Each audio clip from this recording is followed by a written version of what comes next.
mais uma vez nos encontramos para o nosso estudo. É muito agradável estar com vocês todos.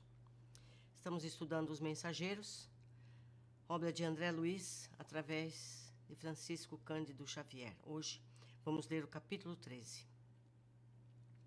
Ponderações de Vicente. Não estava farto de lições, mas para o momento havia aprendido bastante. Impressionado com o que me fora dado observar, não insisti com Vicente para prolongar nossa demora no centro de Mensageiros. Deixando grandes grupos em conversação ativa, reconstruindo projetos, refazendo esperanças, segui o companheiro que me convidava a visitar os imensos jardins. Roseirais enormes balsamizavam a atmosfera límpida. Sinto-me fortemente impressionado, murmurei. Quem diria pudesse caber tantas responsabilidades a essas criaturas? Não conheci pessoalmente nenhum médium ou doutrinador do espiritismo, justificando agora minha surpresa. Vicente sorriu e ponderou. Você, meu caro, procede das câmaras de retificação, onde os trabalhos são muito reservados e circunscritos. Talvez a sua impressão provenha dessa circunstância.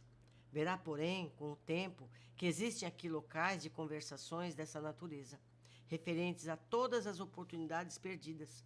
Já visitou alguma dependência do Ministério do Esclarecimento? Não, pois localiza-se ali os enormes pavilhões das escolas maternais. São milhares de irmãs que comentam por lá as desventuras da maternidade fracassada, buscando reconstruir energias e caminhos. Ainda ali temos os centros de preparação à paternidade. Grandes massas de irmãos examinam o quadro de tarefas perdidas e recordam, em lágrimas, o passado de indiferença ao dever. Nesse mesmo ministério, temos a especialização médica. Nobres profissionais da medicina que perderam santas oportunidades de elevação. Lá discutem seus problemas. Nesse instante, o interrompi observando. Entretanto, somos médicos e não nos achamos lá. Sim, explicou Vicente bondoso. Infelizmente para nós. Caímos em toda a linha. Não só na qualidade de médicos, mas muito mais como homens, pois que se disse a você que sofri, ainda não contei o que fiz. É verdade, concordei desapontado, recordando a minha condição de suicida inconsciente. Ainda no esclarecimento, prosseguiu o companheiro, temos um instituto de administradores, onde os espíritos cultos procuram restaurar as forças próprias e corrigir os erros cometidos na mordomia terrestre, nos campos de trabalho do Ministério da Regeneração. Existem milhares de trabalhadores que se renovaram na recapitulação das grandes tarefas da obediência. Somos numerosos, continuou sorridente, e falidos nas missões terrestres. E note-se que todos os que hajam chegado à zona como nosso lar devem ser levados em conta dos extremamente felizes. Temos aqui 2 ministérios celestiais, como o da elevação e da união divina, cuja influenciação santificante eleva o padrão dos nossos pensamentos, sem que o percebamos, de maneira direta. O estágio aqui, André, representa uma bênção do Senhor. E por muito que trabalhássemos, nunca retribuiríamos a esta colônia na medida de nosso débito para com ela. Nossa situação é de abrigados em verdadeiro paraíso, pelo ensejo de serviço edificante que nos oferece. Quanto aos outros companheiros nossos, fez longo hiato e continuou. Quanto a muitos, estão fazendo angustiosas estações de aprendizado nas regiões mais baixas. São infelizes prisioneiros uns dos outros, pela cadeia de remorso e malignas recordações. No que concerne à medicina, os colegas em bancarrota espiritual são inúmeros. A saúde humana é patrimônio de vida divino e o médico é sacerdote dela. Os que recebem título profissional em nosso quadro de realizações, sem deles se utilizarem a bem dos semelhantes, pagam caro a indiferença. Os que dele abusam são, por sua vez, situados no campo do crime. Olhe lá. Jesus não foi somente o mestre, foi médico também. Deixou ao mundo um padrão de cura para o reino de Deus. Ele proporcionava socorro ao corpo e ministrava fé à alma. Nós, porém, meu caro André, em muitos casos terrestres, nem sempre aliviamos o corpo e quase sempre matamos a fé. As palavras sensatas do amigo caíram-me na alma como um raio de luz.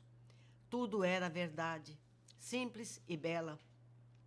Ainda não pensara, de fato, em toda a grandeza do serviço divino de Jesus médico. Ele expulsava febres malignas, curava leprosos, cegos de nascença, levantava paralíticos, mas nunca ficava apenas nisso. Reanimava os doentes, dava-lhes esperanças novas, convidava-os à compreensão da vida eterna. Engolfava-me em pensamentos grandiosos quando o companheiro voltou a falar. Tenho um amigo, nosso colega de profissão, que se encontra nas zonas inferiores. Há alguns anos, atormentado por 2 inimigos cruéis. Acontece que ele muito faliu como homem e como médico. Era cirurgião exímio, mas tão logo alcançou renome e respeito geral, impressionou-se com as aquisições monetárias e caiu desastradamente. Nos dias de grandes negócios financeiros, colocava a mente nas obrigações veneráveis, colocando adiante na esfera dos banqueiros comuns. Não fosse a proteção espiritual, essa atitude teria comprometido oportunidades vitais de muita gente. A colaboração do pobre amigo torturava-se quase nula. Alguns desencarnados nas intervenções cirúrgicas que ele praticava, notando-lhe a irresponsabilidade, atribuíram-lhe a causa da morte física. Quando não a esperavam, voltando-se ódio terrível. Amigos do operador prestavam esclarecimentos justos a muitos. Entretanto, 2 deles, mais ignorantes e maldosos, perseveraram na estranha atitude e o esperavam no limiar do sepulcro. Horrível! Exclamei. Se ele, porém, não é culpado da desencarnação desses adversários gratuitos, como pode ser atormentado desse modo? Explicou Vicente em tom mais grave. Realmente, não tem a culpa pela morte deles, mas nada fez para interromper-lhes a existência física. Mas é responsável pela inimizade, a incompreensão criadas na mente dessas pobres criaturas. Porque, não estando seguro do seu dever, nem tranquilo com a sua consciência, o nosso amigo julga-se culpado. Quer dizer, ele se achar culpado faz com que a vítima acredite que ele tem razão. A culpa é um problema muito sério, meus amigos. A gente tem que trabalhar esse processo, mas isso é para outro momento. Em razão das outras falhas, aqui se entregou imprevidentemente. Todo erro traz fraqueza, e assim sendo, nosso colega, por enquanto, não adquiriu forças para se desvencilhar dos algozes.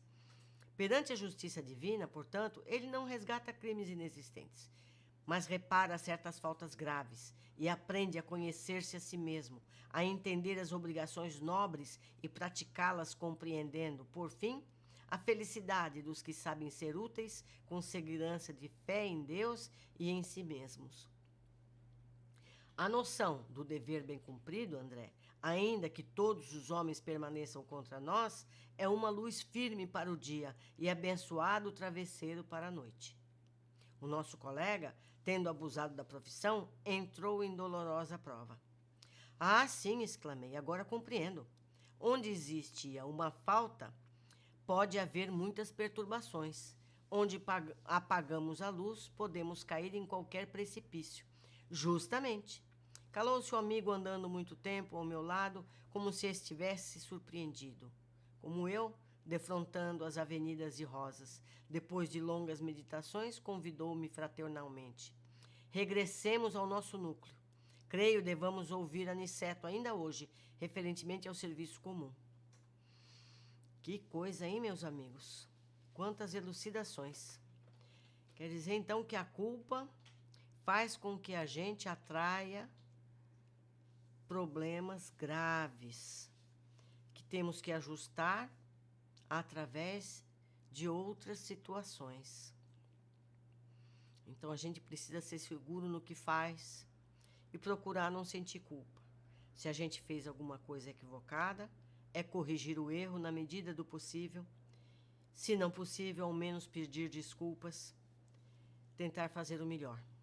Vamos ver o que eu observei no dia que eu fiz esse estudo. Primeiro, vimos que em nosso lar há departamentos que se dedicam a educar os que erraram nas diversas atividades humanas: maternidade, paternidade, profissionais da saúde, e devem ter outras tantas que podemos considerar dedicadas ao atendimento fraterno. Aqui, no caso da maternidade e paternidade, vale observar que não é apenas a displicência. Excesso de zelo também é erro. Os pais precisam educar os filhos para o mundo. Excesso de mimo faz essas crianças hoje, amanhã, serem adultos incompetentes. Então é uma tarefa dificílima a maternidade e a paternidade. Muito difícil mesmo. Vemos mais uma vez que em nosso lar há ministérios que cuidam das faltas e influenciam positivamente os que estão ou na Terra ou em encarnações educativas, dos dois ministérios que cuidam dos temas do mais alto, o da união divina e o da evolução, que influenciam positivamente os que vivem nos planos espirituais, nas faixas das colônias socorristas. Percebemos, então, que nosso lar está espiritualmente falando entre os dois planos evolutivos, o material e o espiritual.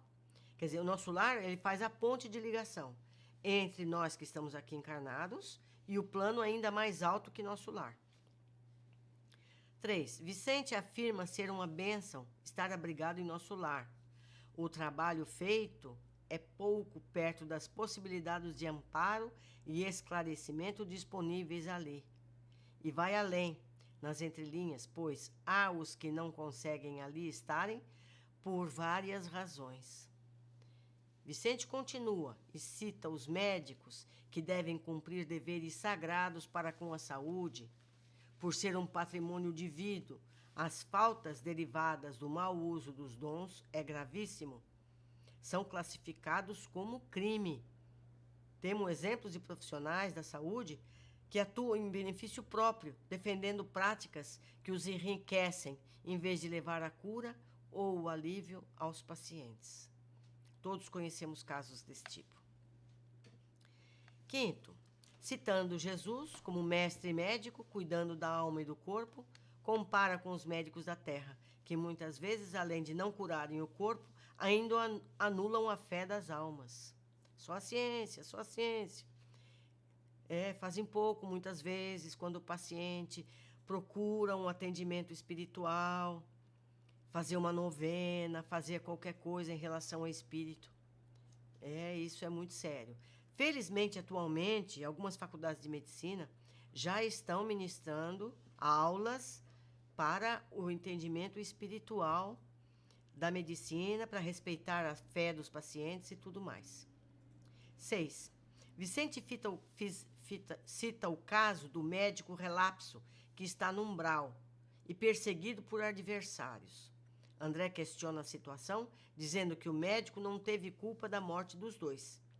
Vicente esclarece que o médico em questão sente a culpa por outros erros que cometeu e por isso passa a estar vinculado por seus sentimentos de culpa aos que o acusam. Quer dizer, eu não errei nesses, mas errei em outros. Precisamos estar atentos para essa questão. Os sentimentos de culpa não nos ajudam a evoluir. Se reconhecemos alguma atitude que nos incomoda em nosso passado, devemos corrigir o fato de algum modo, seja pedindo desculpas, reparando o erro, ou ainda, não mais cometer o mesmo erro. O sentimento de culpa em si mais atrapalha que ajuda.